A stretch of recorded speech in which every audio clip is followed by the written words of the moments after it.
Hello everyone, welcome to my live stream. Today I'm going to continue working on my February Gryphon illustration. Been using Inktense pencils by Derwent or Derwent. I stopped right in the middle of working on the squirrel half of this squirrel robin combination Gryphon, and so I'm going to finish this first. I kept these colors out so I would remember that they were what I was using.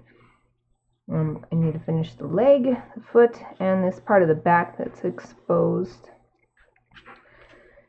And looking at my reference image, I actually need to use a lot less of the red, except for on the back, because the squirrels, they almost get like gray looking here. So it needs to be more tan and maybe even get a gray. And then the red just continues up the back, so I'll do more red here. And then there is, you know, like a little bit like red along here. But I think I'll start by finding a more gray kind of color, but not too dark. Let's see. Any of the colors I already swatched. Too bad I didn't write down what this was. I think I was testing it and didn't go with it for some other part, but that actually looks really good. Just have to guess. Just have to try some other colors. This one's called Sepia Ink.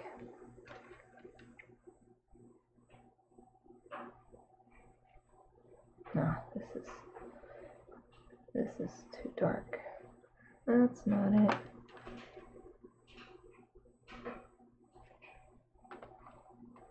What else? Neutral gray.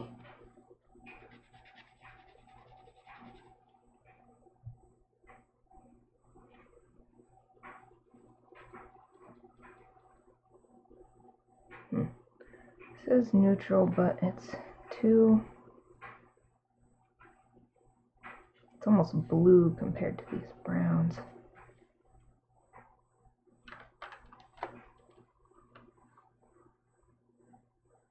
Indian ink.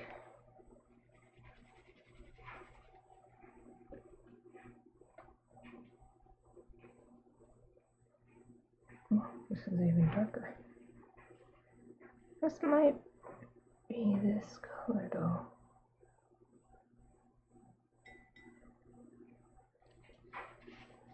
It's so dark though. I'll try a little light swatch.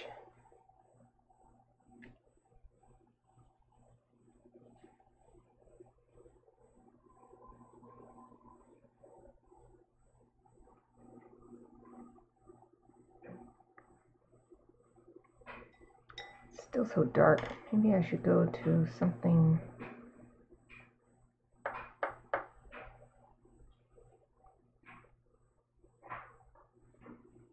Alright, let's see. What's this? Oak.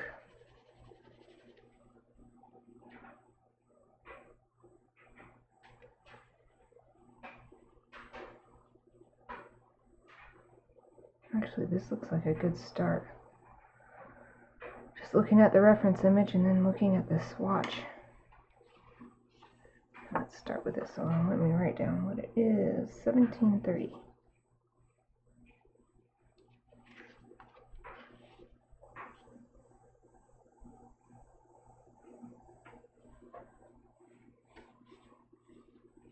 So I'm just going to do little marks like these small hairs that are making up the leg.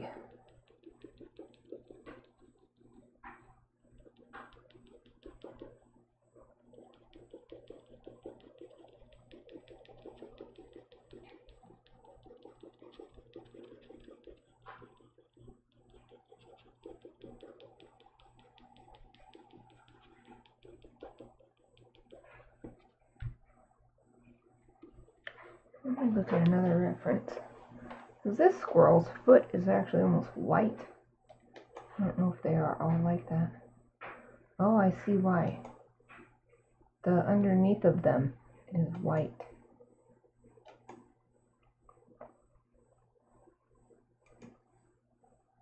But it looks like the way this paw is facing. You wouldn't see that in this drawing. You wouldn't see the white. So I'm just gonna fill that in with this color too.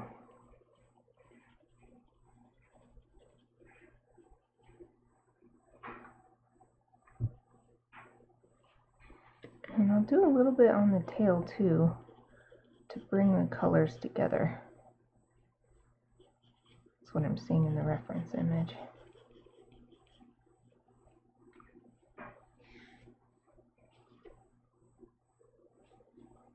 Do it up here as well.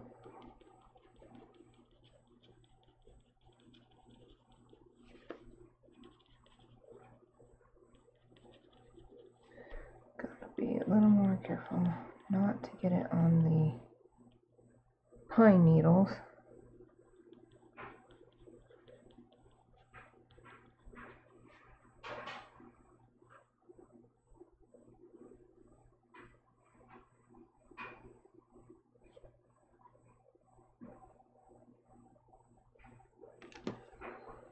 Okay.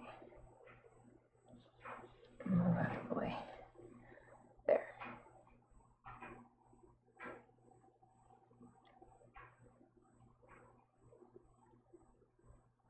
I haven't looked at my robin references yet, but I think this might be a good color to help blend the two halves of this griffin together too.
Oops. A little bit on the wing.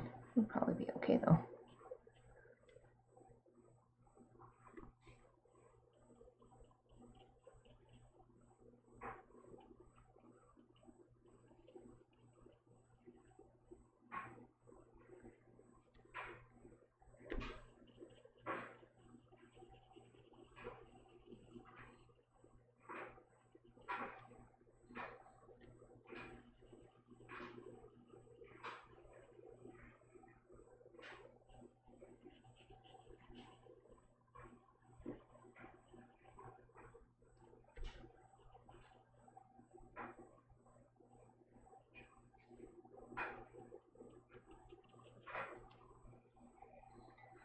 I'll use just a little bit of water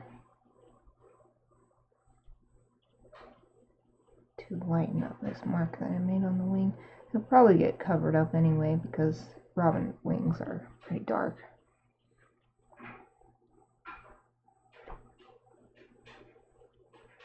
There, you can hardly tell.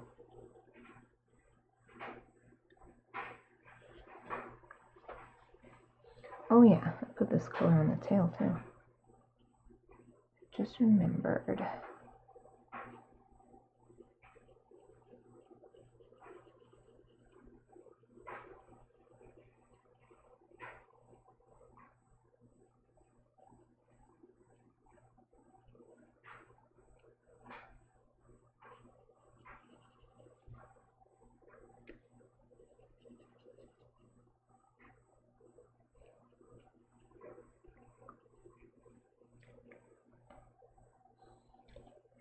And get a little bit more color.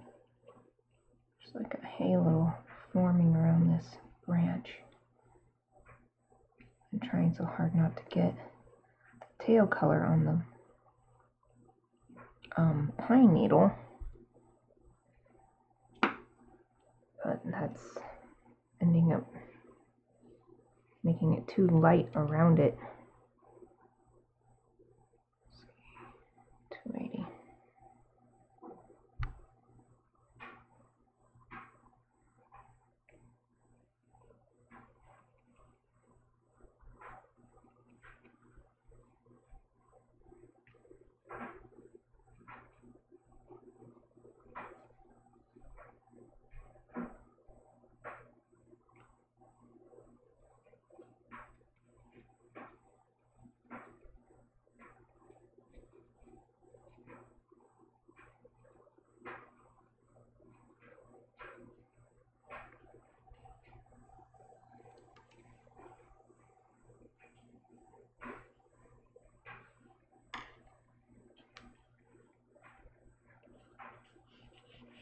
Okay, pretty much dry.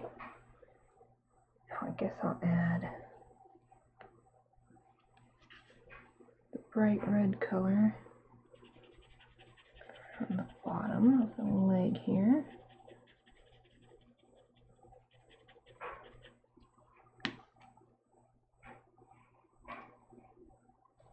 Let me look.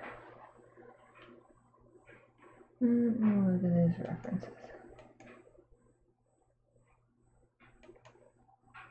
There's not too much red on the foot.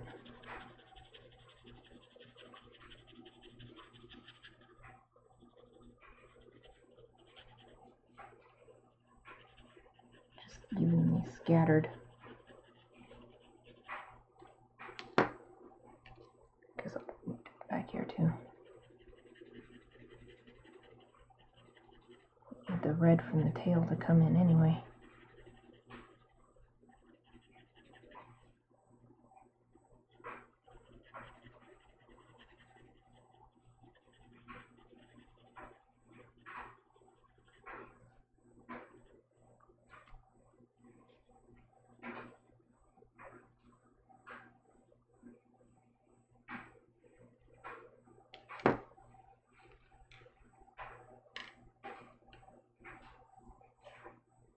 I'm going to try a larger brush. This area is kind of surprisingly big.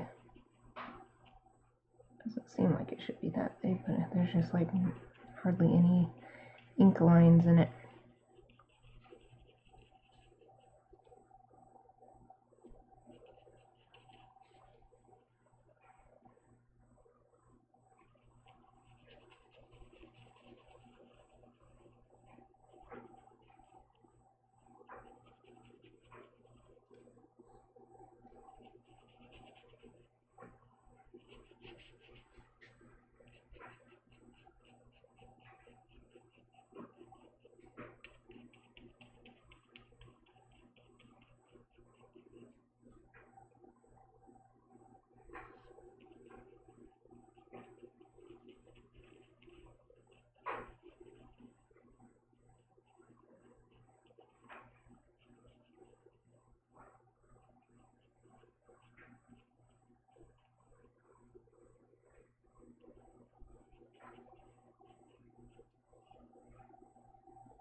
Make my reference image bigger.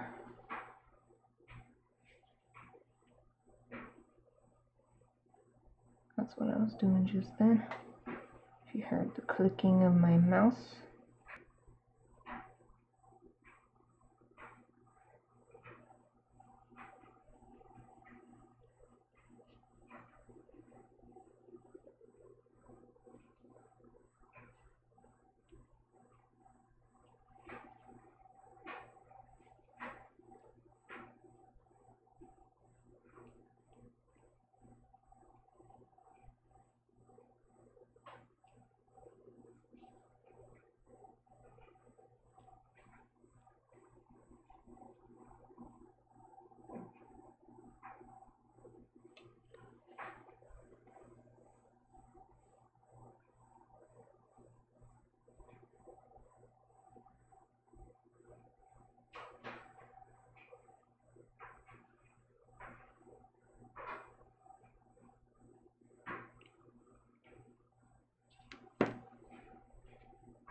I feel like I want more red in this part of the tail. There's too much white from the paper showing through.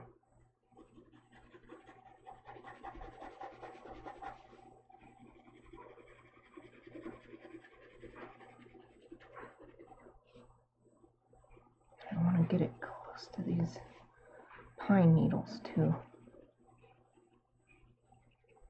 No halos.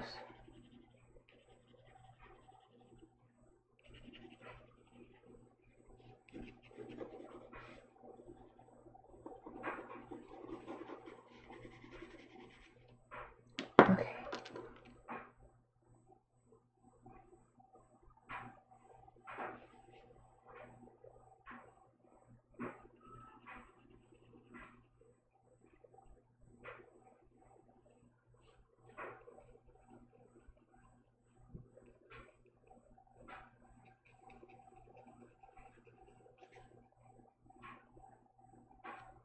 Yes, that already feels better. Bring it down into these guard hairs too.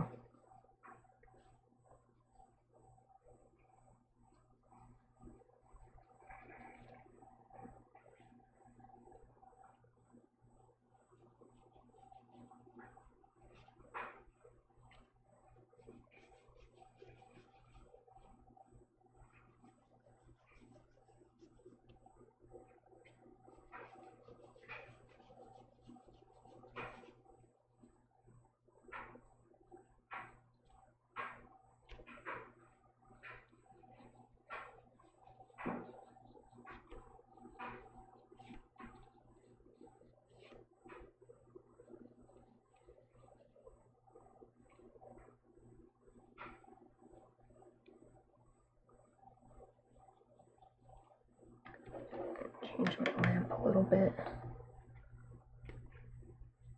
It's not as much shadow coming off of my own hand.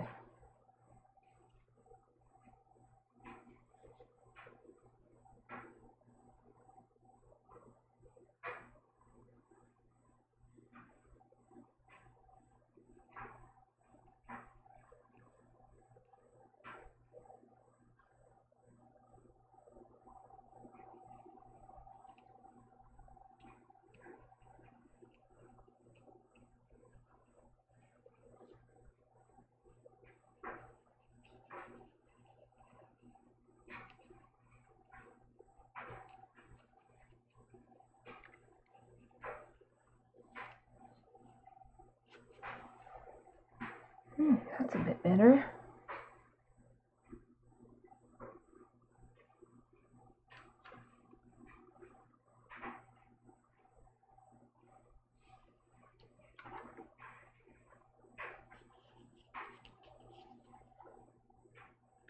I'm going to add a little dark to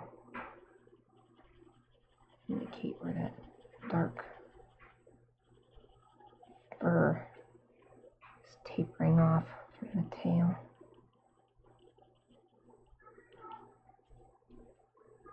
Add a little bit here too.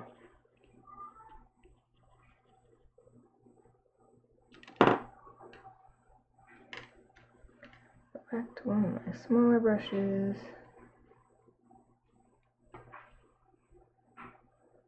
Got it on the wing again. That'll probably be okay.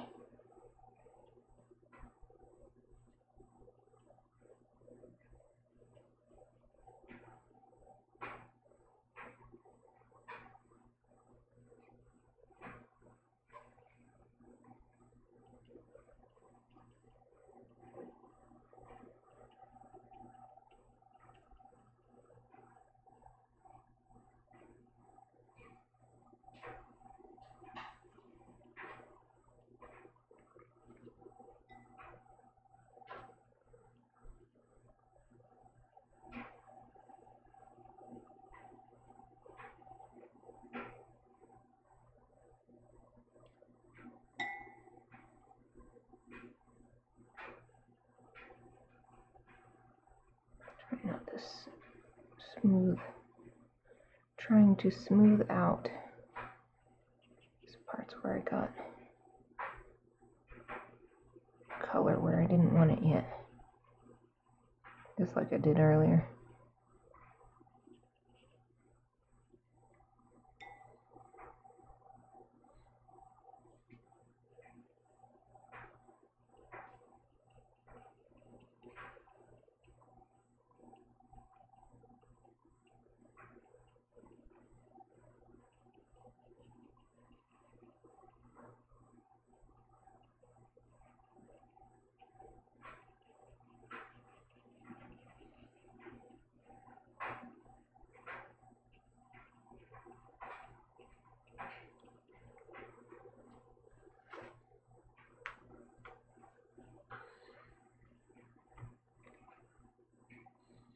Okay, I think that's good. I'm just trying to do base color right now so I can keep layering and adding more when I start working on shading and highlighting and adding further detail.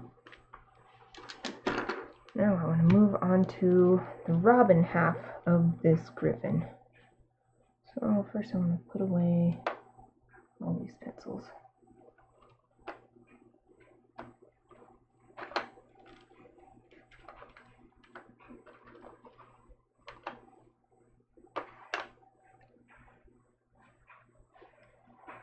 Oh, 260, 300. I like keeping them in order. 310.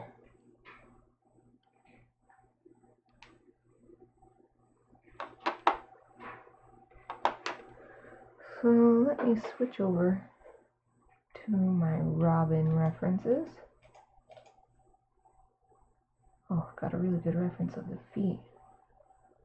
Guess I'll start there. Gotta go back to this one that I just put away. Let's see, 2000.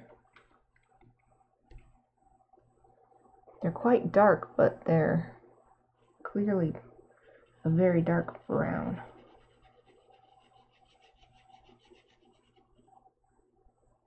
They're also super shiny. So I'll be adding some stark highlights by the end. Maybe with some gouache.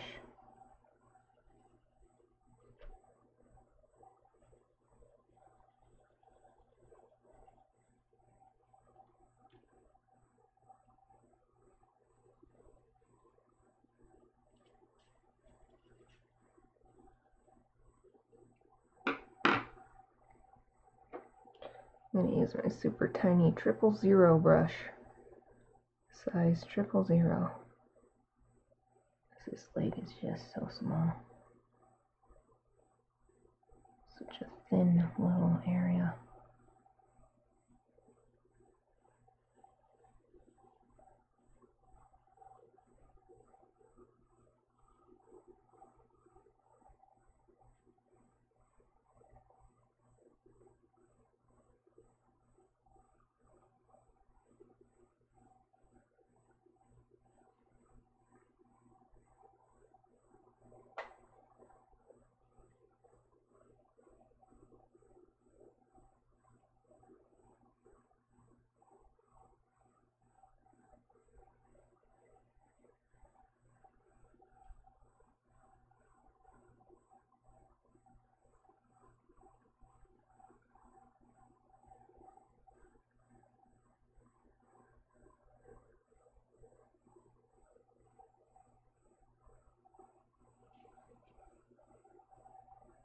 The intricacies of this foot is reminding me how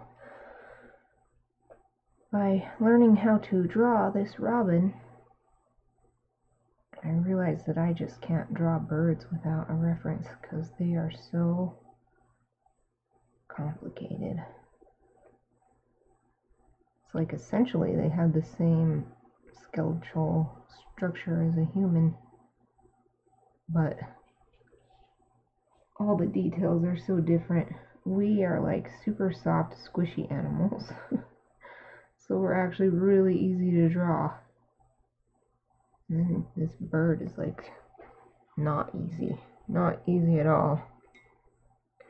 And that's why whenever I try to just sketch angel wings on a character out of, you know, just drawing from my head, it would never look right. It would never look right. I was never satisfied, and now I know why. Alright, so it looks like on this bird, these are white. Yeah, these little things are white. The eyes, extremely dark.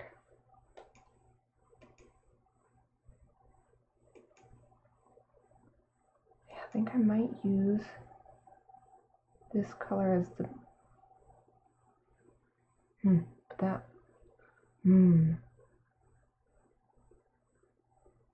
well, that one is in winter. Beaks are yellow. Little brown bit at the tip, but let's see, the part that's red is the side.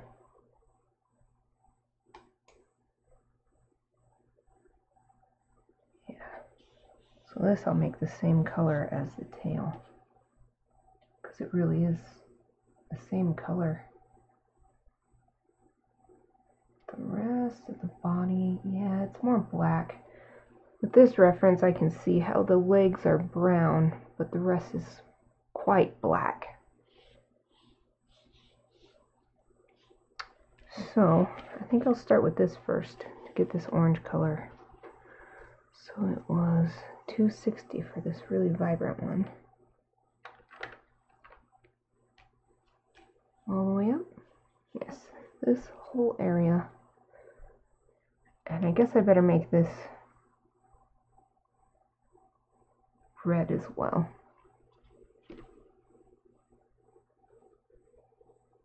course, robins don't actually have a leg this far up on their body, but since this is a griffin, it does. On a normal robin, the leg is back here and the rest of the body is all white underneath. But this is a griffin, so it shall be different.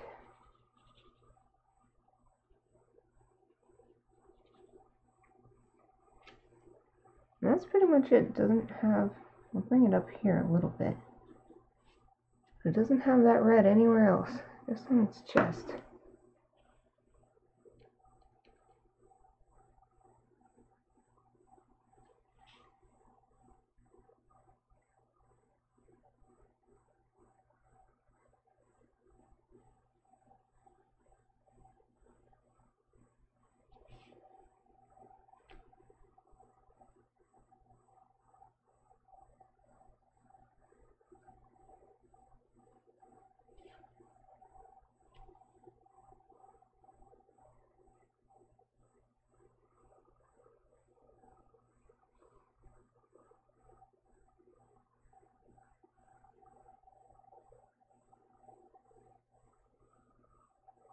I don't remember for sure, but I don't think I actually picked red squirrel and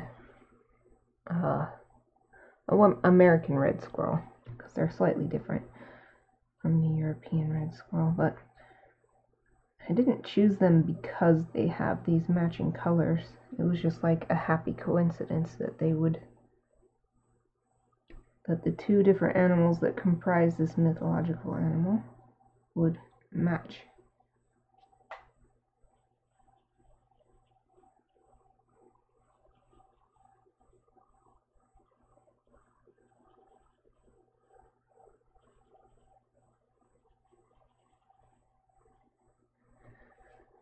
Okay, there's that for now. That's good enough for now. Now for these birds' heads. The entire head is quite dark, but it also has a lot of really bright white spots underneath the beak, sort of trailing back, flicks here and there. And then of course these parts that I've actually outlined are white.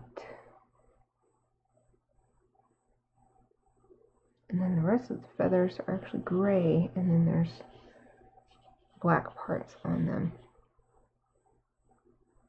So maybe I'll start with a gray. Whatever this was will actually be perfect. I think it was this neutral gray. Pretty sure this was the neutral gray. Let's test it.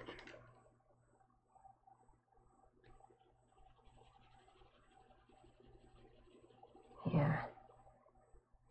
Once that dries, I'm sure it'll be the same. 2120. I'm just writing down the colors I actually use so that every time I come back and I think, what color did I use? I can look on here. When I start working on areas that I already put the base color on, but now I want to add more, then I don't have to guess, because these have these little color indicators on the end, but some of them are so wrong and totally unhelpful. So I'm going to use this color swatch. I should just make myself a color swatch sheet and stick it in here. Maybe I'll do that after I'm done streaming today, if I remember. Oh, what am I doing? I just about put this in the water. Okay. Yeah, I think I'll just fill the whole thing in lightly with this gray, and I can add to it.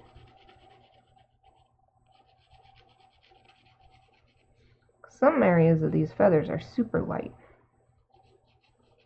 very light gray, so I don't want to take it too dark yet.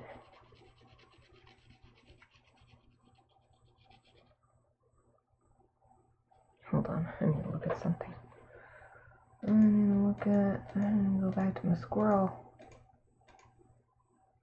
Oh, yep. Okay. Just realized I never did the toenails in the squirrel. So I'm going to do them this gray color too. And that can be another thing that brings these two halves together.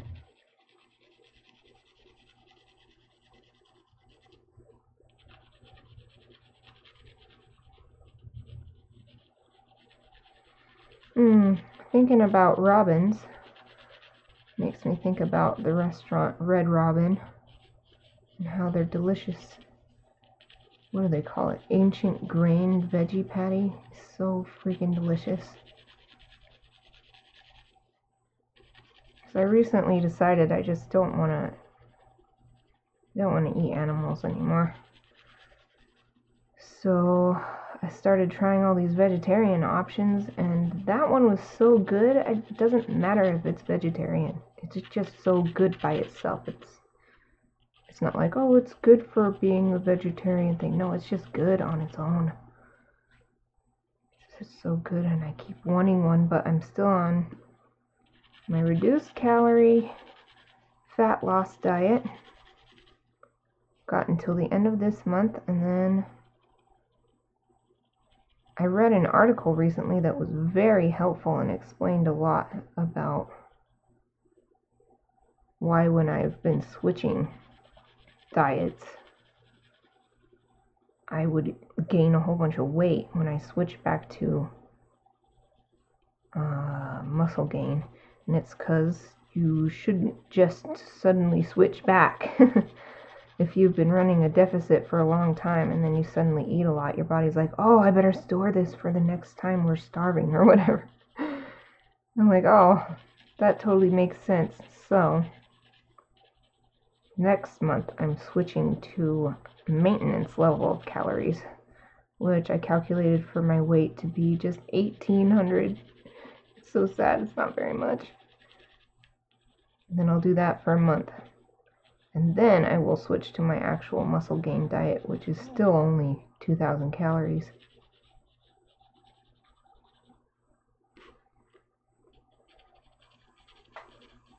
So yeah, what I was getting at there is that I don't really have room to go to Red Robin right now. I don't have room in my daily calorie ration. Because if I go, I'm not gonna not be able to get those delicious zucchini sticks. And that pretty much ruins it. Like, if I get that burger and I get an order of those zucchini sticks, and of course I have to have ranch with the zucchini. So that's like my whole day's calories in one meal. That's not gonna happen. Should I take it all the way up? Yeah, I think I will. Fill up the whole head. But maybe... I will be very careful about this part.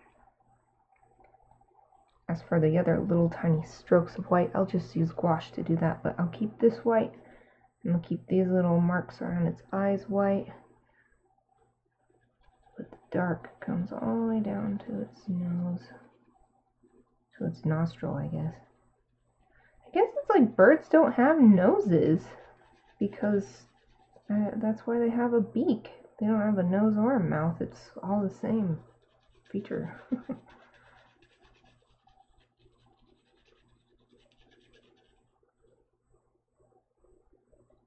I'm real careful around here. Well, I guess I can fill in the eye. Eye can get filled in.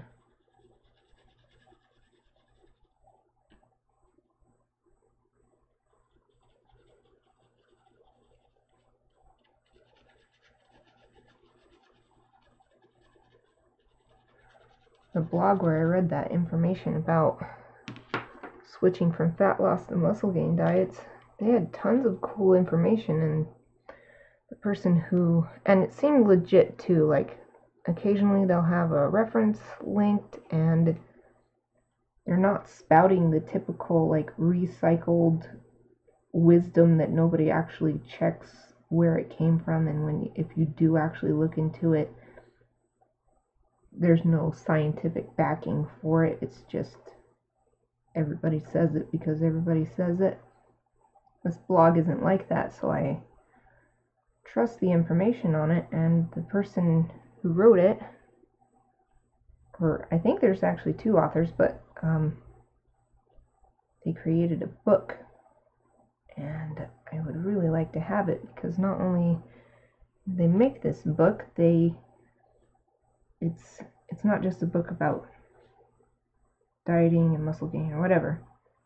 It's aimed at women, which is really great for me because the way they point out why women need different instructions, different information, different research, and it's like yes, finally someone who understands. And they said something like, generally women are treated like little men, but it's not true because there's so many physiological differences. And it was just like, yes, this is exactly what I've been wanting, because I have gotten that before where the information I'm getting is exactly the same. It's just, just scale it down because you weigh less. But it doesn't work like that in real life. So I'd really like to get this book, but it's quite expensive. I can understand why. It seems really well researched. They have tons of excerpts available that they just use as blog posts and everything.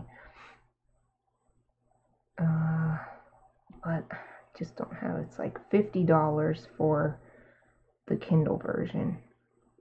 I would like to ask them, if I get the Kindle version, does that mean whenever they make updates, I'll get an updated version of it?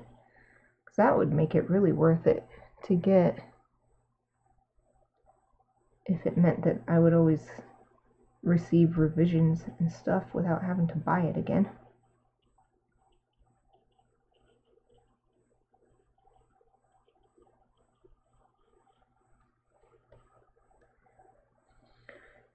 Yeah, this looks like the perfect color. Perfect color to start with.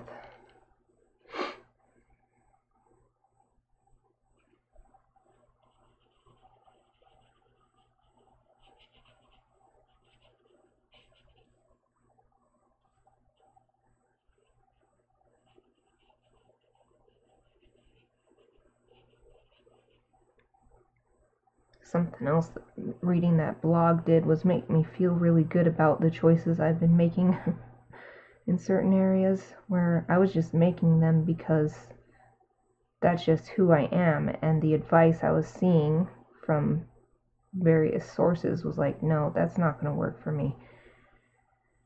So stuff like eating, like I decided that just based on my personality, by the end of the day, I'm tired, my willpower is gone, so I need to put a much larger amount of calories at the end of my day, allocate more calories for dinner, because there's no way I'm fighting that. I'm gonna want to eat more just because the day is finally over and I want a reward. And then the blog was like, oh yeah, for one, they said yeah, for that reason, but then they also explained that it's good because then you won't wake up hungry in the middle of the night, and there were all these other reasons to do it too. I'm like, yay! And there were a few other things like that where I felt really good that my intuition was good. Like another one was not worrying so much about, it has too many preservatives, or whatever the current evil thing is in nutrition, because it just goes in cycles. Like in the 80s, everybody was like, oh, fat is evil, it has to be non-fat, and then it's like you just introduce other problems if you eat only non-fat stuff or whatever. It's that same kind of thing is happening now. So for the most part, I don't worry about that. And it hasn't affected me.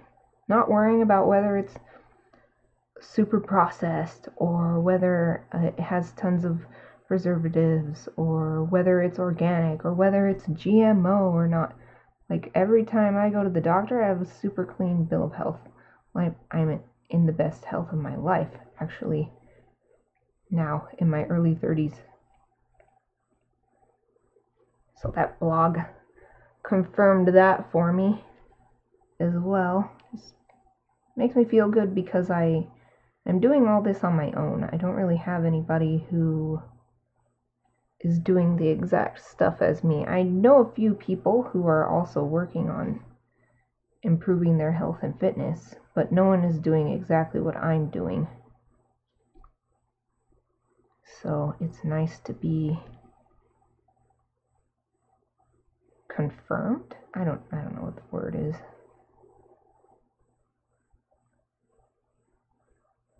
I'm just going to keep that book that they have available in the back of my mind. I just bought a different book instead, but it wasn't $50. It was $12, including shipping. A Japanese history book. I was so excited. Yesterday I found, I saw from the Government of Japan Facebook page, they posted a list of their 2018 list of Japanese books that have been translated in English. And it was glorious because it wasn't like what every time I've searched online, I come up with like these old books that were translated by Westerners who just went to Japan, and it was like from the 1800s, and so there's like racism in their translation, and it's clearly filtered through their opinions of stuff, and like it's not a real translation. It's like it's a filter. It's been filtered, not simply translated. But these aren't like that. These are newly translated. Like the one I bought was translated this year. So all the modern sensibilities about translation and stuff are there. And I'm super excited because Japanese history is the one thing I've really wanted to be able to learn, but I don't want to learn it from a Western point of view. I want to learn it from a Japanese point of view. So what I bought was a history book. It was like the first history book on the list. I recognized the name. It was like Murakami or something like that. And he's from the end of the Tokugawa period, I think. I've definitely heard the name. Like all the Japanese history I've learned is thanks to the historical fiction in games and anime and such that I've been exposed to. And so I know some things because there's a little bit like on Wikipedia where you can like verify what is accepted historical fact and what is just, being elaborated on in the game or like made up for this anime or whatever, or romanticized. But there's not very much in Wikipedia. So like, say you go to Wikipedia, you go to the Shinsen Gumi page, it has a decent amount of information, but you go to the Japanese Wikipedia page and it's huge, and I cannot read that well. I can't read Japanese very well, especially with all the kanji and stuff. I can read the most basic of names, whatever, but I have a long way to go before I can just sit on Japanese Wikipedia and read. So these translated books, and it was a huge list of books too. Like I'm gonna have, their post was like, start building your summer reading list. I'm like, oh man, this isn't gonna be summer, this is gonna be the rest of the year. There were so many books. There was other cool stuff too, not just history books. There were Like the second book on the list was something like My Life at Studio Ghibli. So there was cool stuff like that too. Essentially, I think they're just trying to promote Japanese culture, and it's like, that's perfect for me. I am a Japanophile. Love everything about Japan. Love learning about it.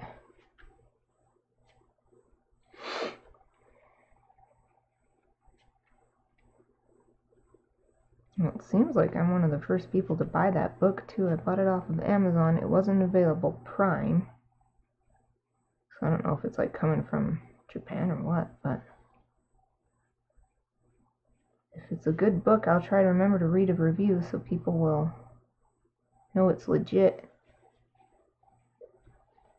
Whew. Wow. It's really starting to look like a robin now with that red against the black. Well, it's not black yet, but you know what I mean. Maybe we'll go to the beak for a second.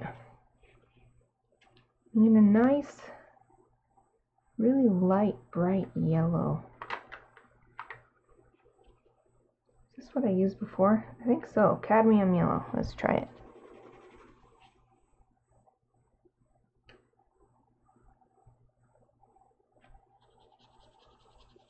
Oh yeah, that's super bright. Super vibrant.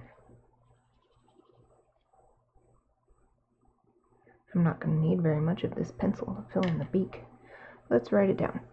02 10. Gosh, I can barely read it. There.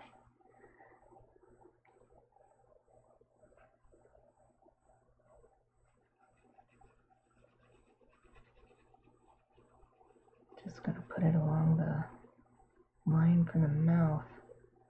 Spread it out from there. And use my tiny brush again. Super tiny 000 brush.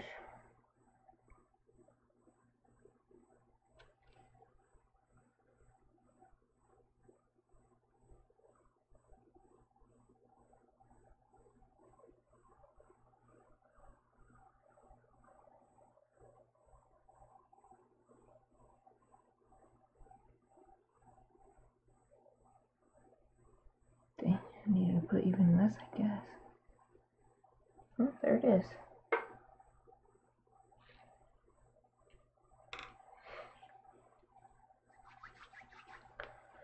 Okay, now what? Adding more dark stuff, probably.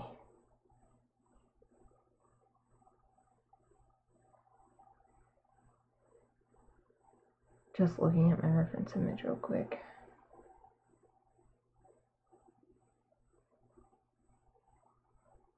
It does seem like there's little hints of, maybe if I look at another one.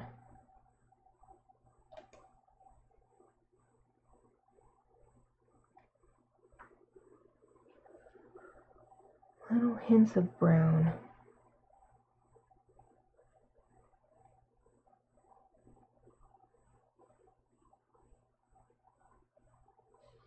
Maybe I'll use the brown first.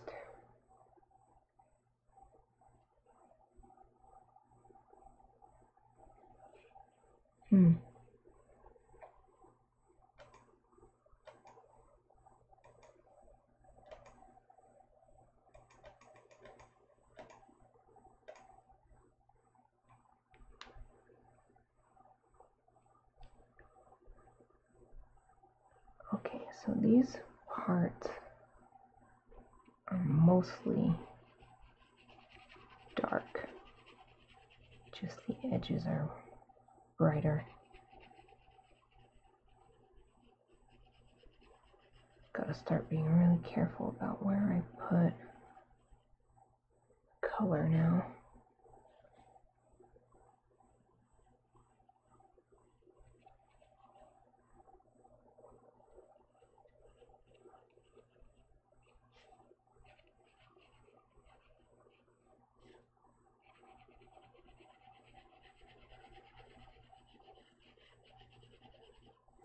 Might actually end up either doing cutting into the paper to get some white, or putting some like white ink down to get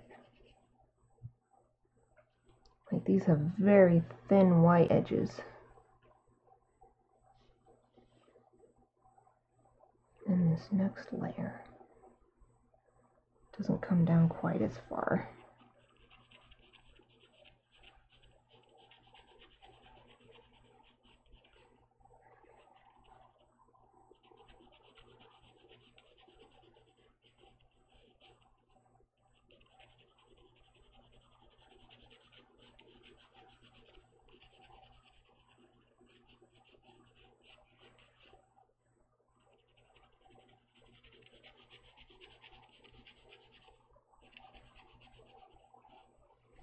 One of these days I gotta get my fan out of my box over there.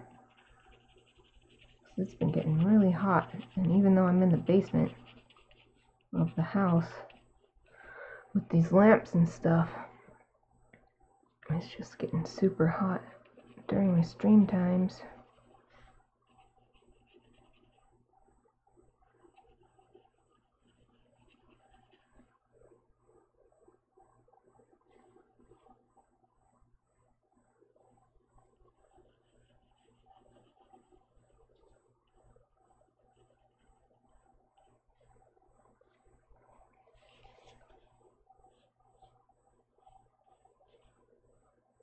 The farther we get up, the less really dark you can see. Although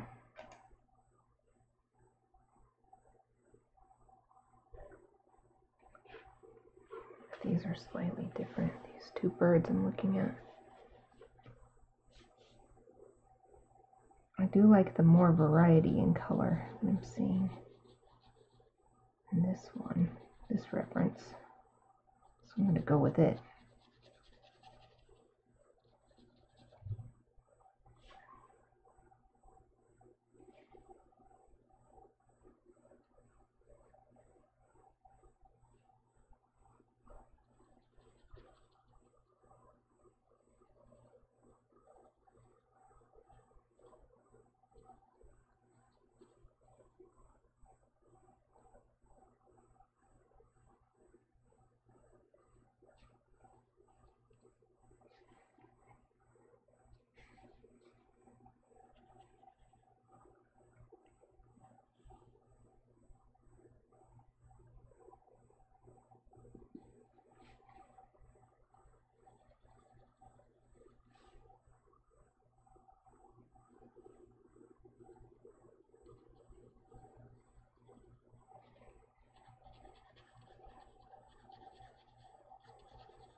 These will have this super bright outline.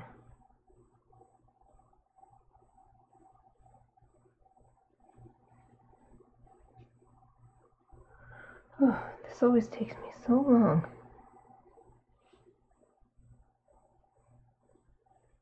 I can't even count the number of hours that go into these kinds of illustrations. I mean, maybe in the future I'll be able to, since I've been streaming so much of my art creation, but even then I don't stream everything I do, like all the research I do and composition work, stuff like that.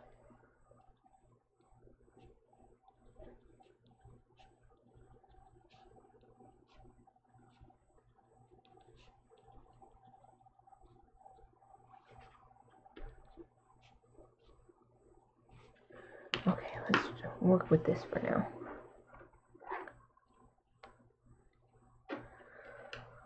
What size brush? I guess I'll use this second to smallest. What size is this anyway? Size 2.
Right, I need to start from the side where I want the least amount of color and then move to where I want the most amount to be.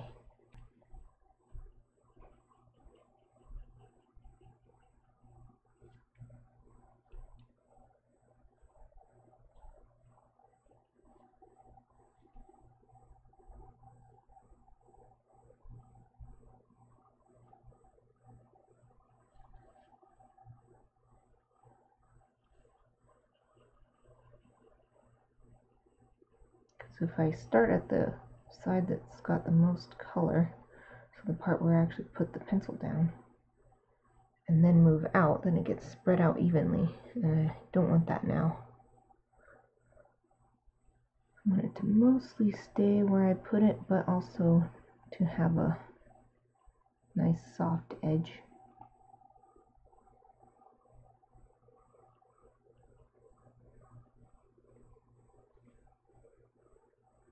Wiping my brush after each feather so they don't transfer too much pigment from one feather to the next. So I put down plenty of pencil.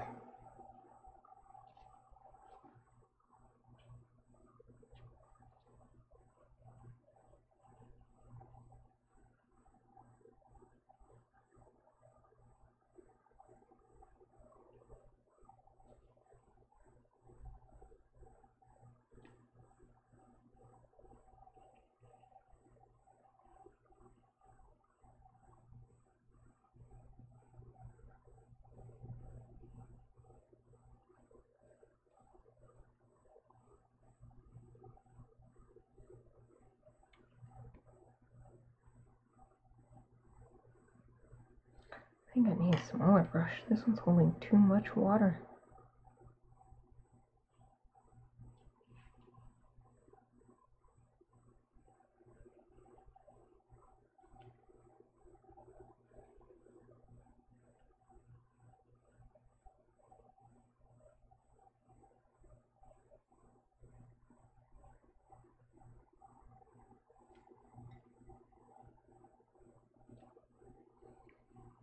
Just like with drawing it with ink, coloring it in, the wings are so tedious.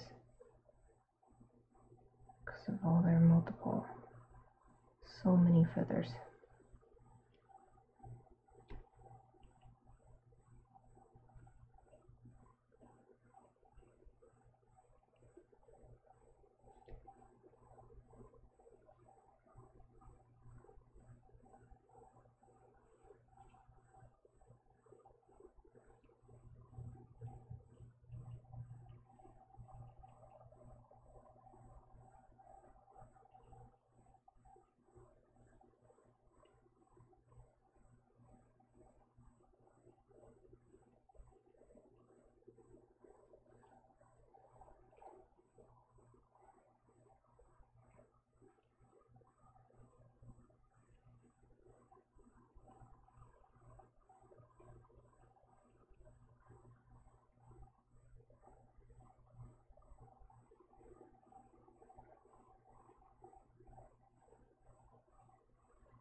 Okay. Oh, move back down.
Ooh-wee.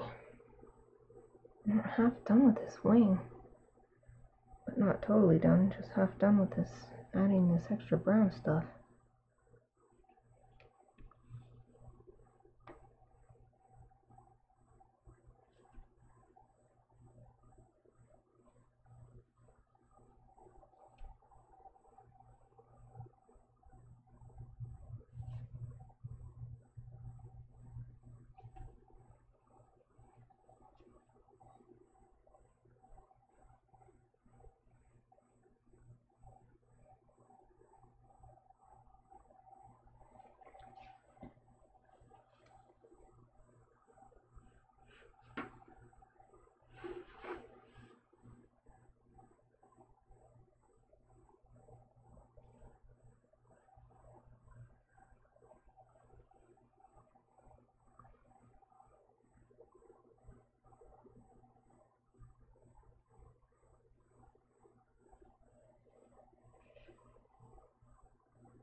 I guess for these feathers where I didn't put any color at all, still bring a little bit down onto them so that they don't look like they don't belong on the same bird together.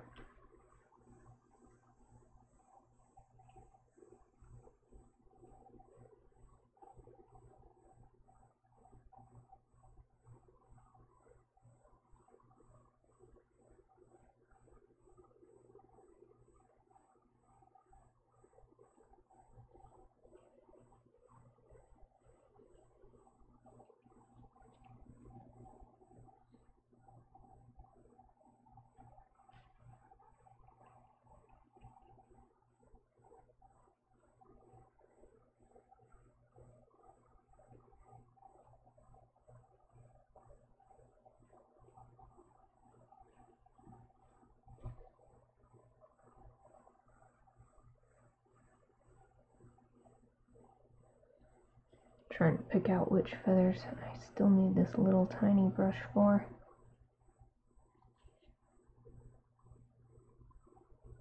So I can get them all done and then switch sizes. Probably doesn't really matter if I do it like that, but it's just easier on me.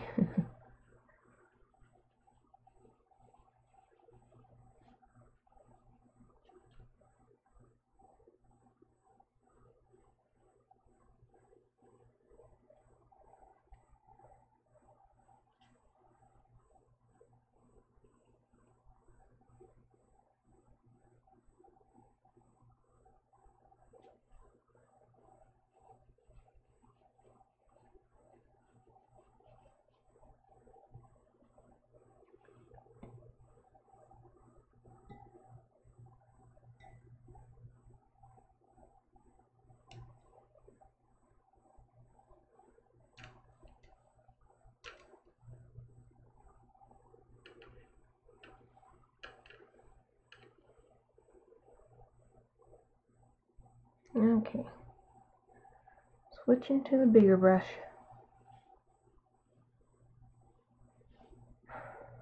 So start over here.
Yeah, got a little bubble here. I want it to pop. No bubble. Oh well, whatever. It's gonna have a bubble.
Getting there.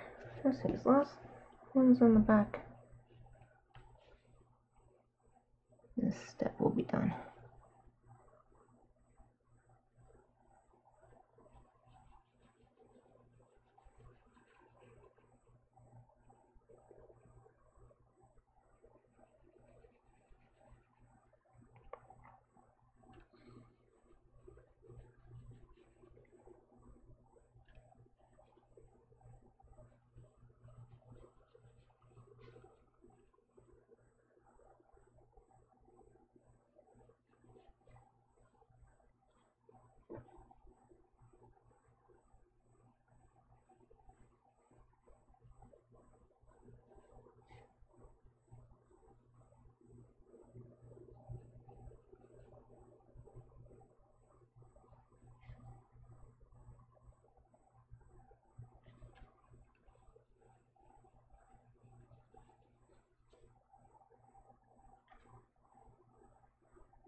Alright, last one. Last feather.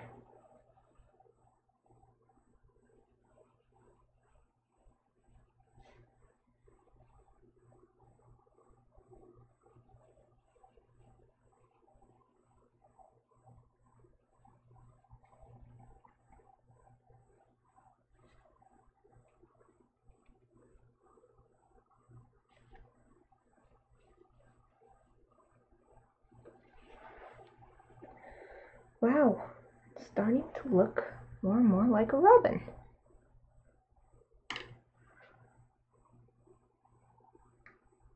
Oh, I need to stretch.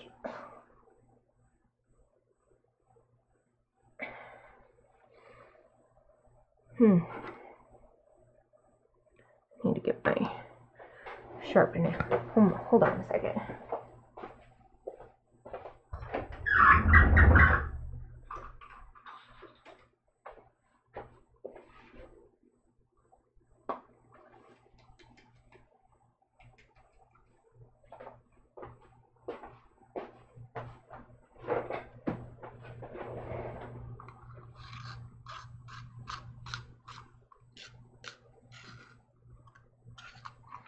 I love this long point sharpener.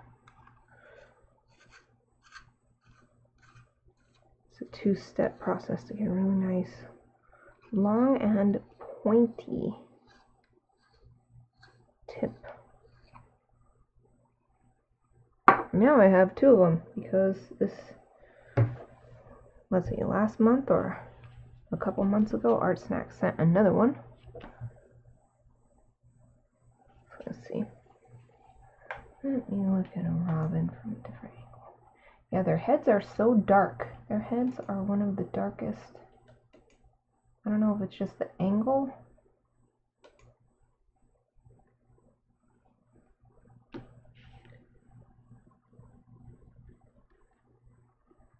gonna do marks like little feathers.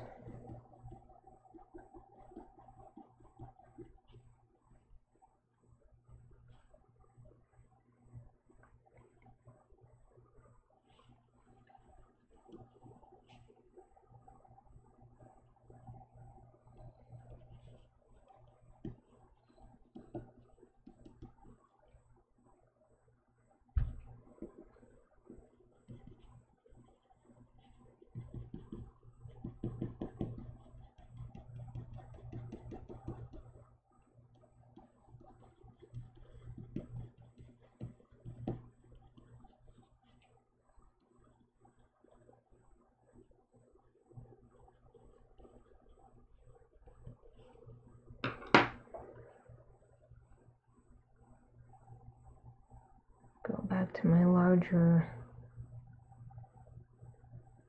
4 size brush.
Yeah, I'm really liking this. It's looking good. It'll do.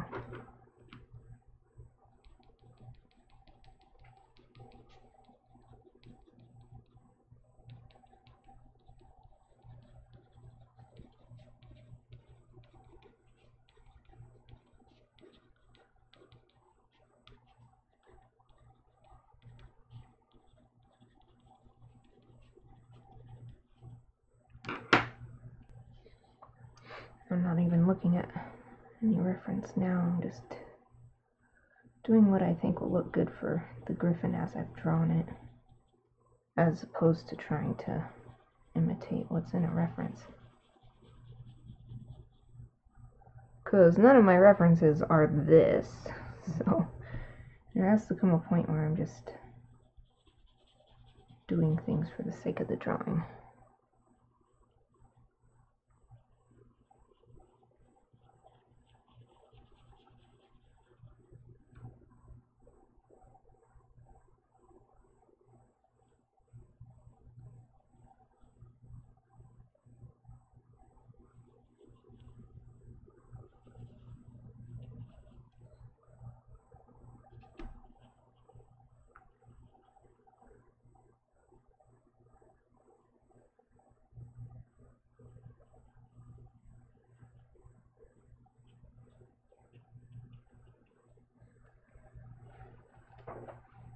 Yes, I'm getting more and more pleased. It always looks better once you keep adding more layers. Oh, but look at this. I missed its eye.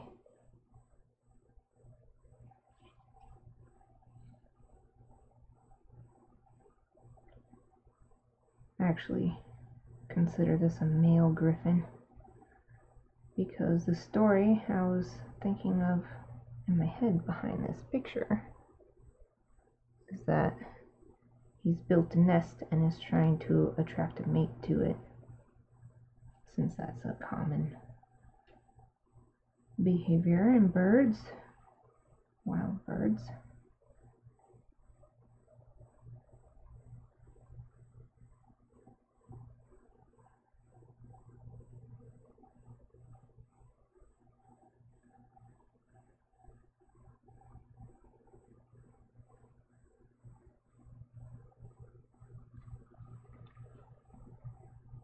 And adding that pupil, even though I can't really see a pupil on any of these reference pictures, but adding it really made this come alive.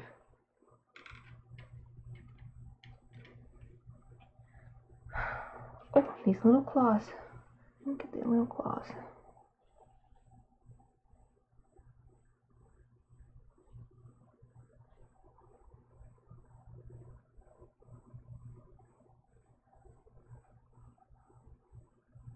sure I'll have to add more to these eventually too. Definitely not dark enough yet, but just all about the base color right now.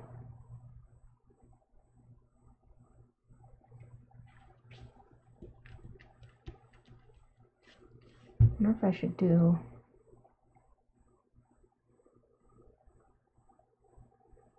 some really light gray, because I'm sure this is all going to be in shadow here. What do I have that's really light? What's this? Outliner. So there's black, white, so I don't know why the heck you need a white, but anyway. But this comes after white, and it's the last one in my tin. What is outliner? Oh, good job, me. Good job. Ah, I think it's just a pencil.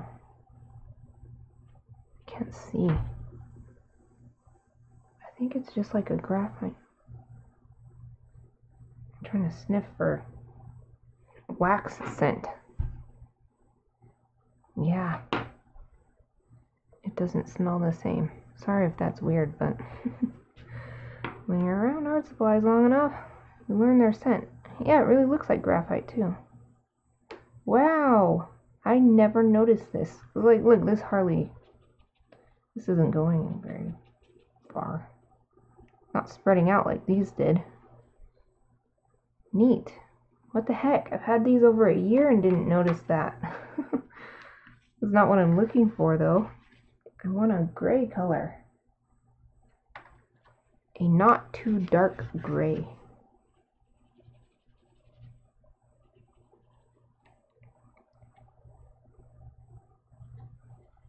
Bah, it's very dark.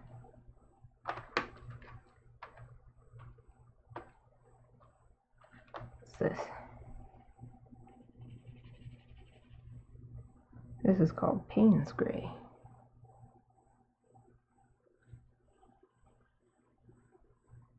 Wow, it's quite blue. Might actually be perfect for a shadow color though. If I put it on very, very lightly. Put a little bit under here and then I'll spread it out. Oh, let me write this down. 2110.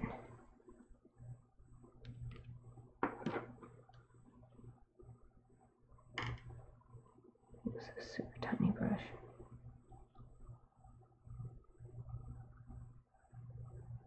Need a little more water than that though. Oh yes, this is perfect. Perfect. Just to show that it's not a flat, boring white. Give it some depth. I'll add some on these. The only thing that should be truly white in this picture is this highlight in the eye, because that's just a reflection of light. It's not a part of this animal's body that has been made that color.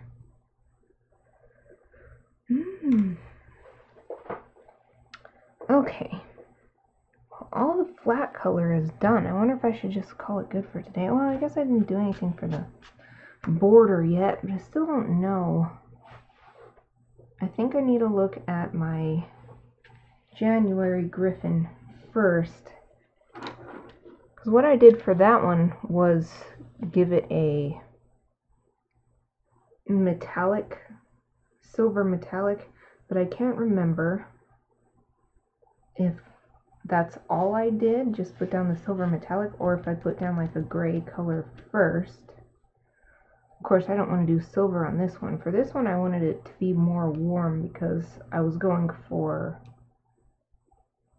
a big part of the theme of this is the Valentine's Day holiday, because this is for February, and so that's why this griffin is like making a nest and everything, looking for love. So these lines here were actually inspired by the veins and arteries that come from the heart, and that's why they're connecting all these hearts together. So I could do, I think I even wrote it down that I wanted to do red, blue, red, blue, red, blue, but I don't know if I should do that because maybe it would make it too colorful or wouldn't match with the rest of these colors.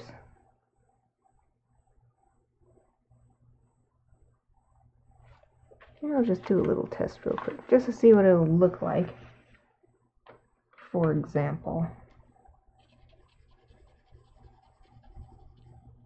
a red and then a blue next to each other. I think it'll end up looking too much like America. And that's not the theme I'm going for. Maybe for my July Gryphon, once I get that far, I'll go for an America theme, maybe, but not for this one.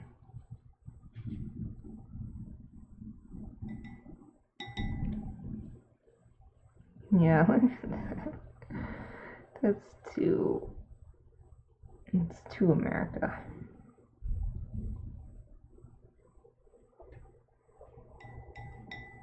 Another thing I was thinking of doing, after I look at my January Gryphon, if all I did was maybe some gray underneath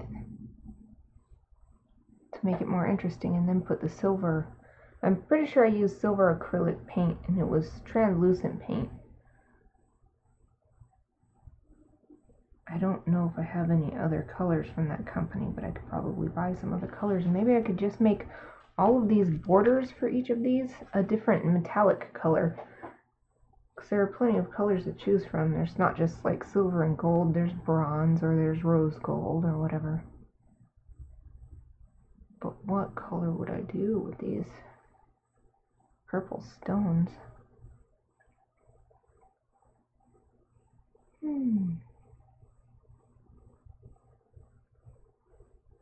I guess gold and purple looks good together. Some like gold kind of color. Any of these? I think I'd have to do an orange. Just see what it would look like. That might be too orange.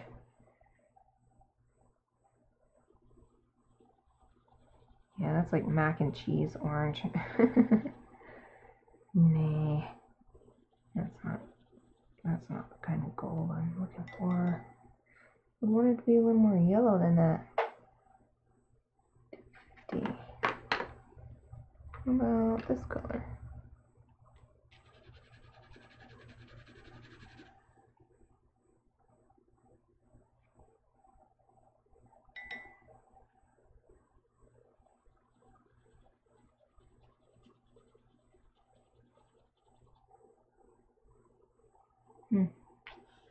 That's more of what I was thinking, but it's kind of cartoony gold. I don't want cartoony gold.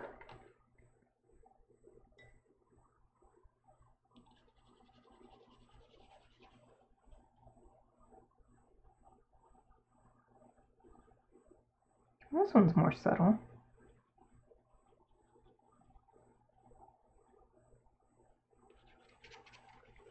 Ew. Robust swatch.